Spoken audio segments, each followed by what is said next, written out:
파병.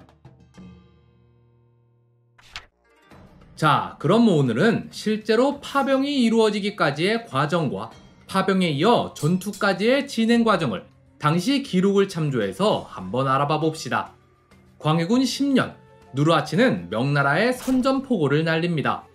그러자 그해 윤 4월에 명나라는 조선에 사신을 보내 같이 힘을 합쳐서 후금을 무찌르자고 하는데요. 비변사는 미리 병력을 준비해뒀다가 명의 요청이 오면 바로 파병을 보내자고 합니다. 당시로서는 이게 당연한 생각이었어요. 근데 광해가 여기다 초를 치는데요. 먼저 치지 말고 기다리자는 의견을 보내보는 건 어떠한가. 그렇게 대신과 광해의 의견이 충돌했는데 그래도 일단 광해의 의견대로 조언과 함께 거절 의사를 보내보기로 결정납니다. 그럼 파병을 거절하는 명분은 뭘로 하냐? 일단 이 파병 요청이 명황제가 보낸 게 아니라 요동총병 양호가 보낸 거거든요. 임진왜란 때 조선 주둔 명군 총사령관으로 왔던 경리 양호, 그 사람이에요. 그래서 광해는 황제가 보낸 게 아니니 당장 군사를 보낼 수는 없다고 합니다. 근데 이것 때문에 요동총병의 분노를 사고 말아요. 조선은 은혜도 모르는가? 당장 1만 병사를 파견할 준비를 하라고 전하라. 그러자 이번엔 조선의 백성들은 죄다 농민인데 이들에게 칼을 쥐어줘봤자 개죽음만 당할 뿐이라며 좀 봐달라고 합니다. 그러나 이것도 기각. 게다가 시간이 갈수록 대신들도 더욱 강력하게 파병을 요구해 오는데요. 결국 광해도 어쩔 수 없이 파병을 승인합니다. 사르후 전투. 파병군 병력은 총 1만 3천으로 결정되고 이들을 이끄는 대장은 도원수 강홍립을 임명합니다. 광해는 가기 전부터 강홍립한테 신신당부를 했어요. 그런데 역시나 막상 명나라 도착해보니 47만은 개뿔 9만인가? 밖에 안 되는 거예요. 게다가 날짜도 음력 2월이라 한창 추울 때예요. 명나라는 군대를 4부대로 나누어 여러 방향에서 공격을 하려 합니다. 조선군은 유정이 이끄는 부대로 편성되는데요. 유정은 임진왜란 때 조선에 와서 같이 싸운 적 있는 장수예요. 이때 진짜 열심히 싸워줬어요. 근데 이 유정이 강홍립 앞에서 이런 말을 합니다. 양경락과 나는 사이가 별로 좋지 않소. 아마도 경락은 내가 죽기를 바랄 거요. 뭐 괜찮소. 나 역시도 죽기로 작정했으니. 일각에서는 이 멘트를 두고 명군은 전투를 시작하기도 전부터 열정이 없었고 막상 전투가 시작되니 제대로 싸워보지도 않고 자폭해버렸단 얘기가 있는데 이는 사실이 아닙니다. 유정의 성격상 그랬을 리가 없어요. 명군은 나름 작전을 짰어요. 전력을 4부대로 나누어 여러 방면에서 동시에 공격하려 했는데요. 임진왜란 때 사로 병신책 생각나시죠? 여기도 똑같아요. 다 개발렸거든요. 누르하치는 반대로 후금군 전부를 한 번에 모아서 빠른 기동력으로 명군을 각계격파합니다. 유정이 싸울 생각이 없어서 자폭한 게 아니라 명군의 작전 자체가 잘못돼 있어서 다른 부대들처럼 유정의 부대도 어쩔 수 없이 중과부적으로 패한 거죠. 자, 그런데 유정의 휘하 부대엔 조선군도 섞여 있었죠. 조선군은 중군, 좌군, 우군 세 부대로 나뉘어서 전투에 임합니다. 좌군은 나름 분전했지만 여기도 물량에 밀려서 패하고 우군은 진을 치기도 전에 패해요. 마지막으로 중군만 남았는데 얼레? 이미 포위돼 버렸네? 기록에 따라 강홍립이 먼저 사신을 보냈다는 얘기도 있고 후금 측에서 사람을 보내 회유했다는 얘기도 있어서 둘 중 뭐가 맞는지는 모릅니다. 다만 어쨌든 강홍립이 항복을 한 건 사실입니다. 앞선 부대가 전부 괴멸당하자 후방의 명군은 그대로 퇴각합니다. 그렇게 사르후 전투는 후금의 승리로 끝나고 이로써 전세는 돌이킬 수 없게 돼버렸는데요. 강홍립. 강홍립의 투항 소식을 들은 조선조정은 분노에 휩싸입니다. 배신자 강홍립의 가족에게 엄벌을 내려주시옵소서. 애초에 명나라의 작전이 잘못됐기 때문에 강홍립으로서는 어쩔 수 없는 결정을 한 것뿐이다. 귀한 군사를 전부 죽이기보단 병력을 보존하는 것도 나쁘지 않은 선택 아니냐. 이렇듯 광해가 쉴드를 쳐준 덕에 강홍립은 가족의 안위를 걱정하지 않고 후금에 있으면서 광해에게 정보를 보낼 수 있었는데요. 임진왜란을 겪은 광해는 전쟁 시 정보의 중요성을 뼈저리게 느꼈습니다. 그래서 강홍립의 입장을 적극적으로 활용해요.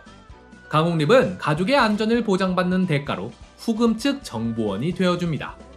또한 강홍립은 후금 측의 조선의 입장을 잘 설명해서 후금은 오히려 조선이 왜 명나라를 도왔냐고 화내는 게 아니라 화친을 맺자며 사신을 보내기까지 했는데요. 후금은 이전부터 지속적으로 조선의 화친을 요구해 왔습니다. 이로 인해 적어도 후금의 1번 목표가 조선은 아니라는 걸 알 수 있게 됐죠. 후금이 택한 방식은 조선을 먼저 치고 그 다음에 명나라를 치는 게 아니라 조선과는 화친을 맺고 명을 치는 거였습니다. 고려거란 전쟁 때 거란과는 다른 작전이죠.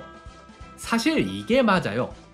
만주 지역에서 걸기한 유목민족이 항상 중국 치기 전에 한반도를 쳤는데 돌이켜보면 이건 전략적으로 굉장히 불리합니다. 한반도는 지형상 점령하기가 극히 어려워요. 그래서 중국도 점령을 포기하고 그냥 상호협조관계 정도로 내버려둔 건데요. 근데 아직 중국도 먹지 못한 만주 유목민족이 조선을 먼저 쳤다간 이득 대비 비용이 너무 많이 듭니다. 반대로 중국 입장에서도 한반도에 독자적인 세력을 남겨두면 나중에 만주에서 큰 세력이 등장했을 때 양쪽에서 견제할 수 있기에 훨씬 유리하죠. 심지어 그 한반도 세력이 중국과 화친까지 맺는다? 그래서 명나라 때부터는 중국이 한반도를 쳐들어오지 않은 거예요. 오히려 한반도에 독자 세력이 있는 게 자기들한테도 유리했거든요. 따라서 이때 후금의 전략은 옳은 선택이었단 걸 알 수 있습니다. 광해 대 관류. 자, 어쨌든 강홍립은 투항하고 사르우 전투는 후금의 승리로 끝났습니다. 후금은 조선이 사르우 전투에 참전했다고 해서 조선을 벌하려 하지 않았습니다. 오히려 강홍립을 통해서 조선과 화친을 맺으려 했죠. 그럼 반대로 명이 난리를 쳤을까요? 그것도 아니에요. 명나라는 돌이켜보니 자기들 전략 자체가 잘못됐음을 스스로 깨닫습니다. 그래서 강홍립이 어쩔 수 없이 투항한 거란 걸 이해해줘요. 게다가 이것 때문에 화나서 괜히 조선한테 뭐라 했다가 만약에 조선이 아예 후금 쪽으로 붙어버리면요. 이미 조선 장수가 투항한 걸 한 번 봤는데 조선이라고 못할까요? 지금 동맹 하나가 얼마나 절실한데 어떻게 조선한테 큰 소리를 칩니까? 이렇게 명나라도 이해해줄 정도인데 조선 관료만 난리를 친 거예요. 이미 사르우 전투에서 명군이 대패한 걸 다 봤음에도 관료들은 지성사대를 주장합니다. 근데 이게 그냥 얘네가 멍청해서 그런 건 아니에요. 조선 관료들이 이토록 명을 도우려 한 데는 자기들 기득권을 유지하려는 측면도 있어요. 조선은 유교의 나라입니다. 충, 효와 같은 유교적 가치를 중시하며 이를 이용한 계급사회를 당연시 여겼어요. 그리고 그 정점에는 명나라를 사대하는 조선이 있었는데요. 조선이 명을 지극사대해야 그 명분이 물처럼 흘러서 백성이 사대부를 따르는 것도 당연해지는 거예요. 임진왜란으로 인해 신분질서가 파괴되고 유교적 가치가 말살되고 사대부의 권위는 땅에 떨어져 버렸기 때문에 이러한 것들을 바로잡으려면 자기들부터 솔선수범하는 모습을 보여줘야 합니다. 따라서 신하들은 강력하게 친명배금 정책을 주장하는데요. 이들과 맞서는 광해는 그야말로 나 홀로 힘겨운 싸움을 이어간 거죠.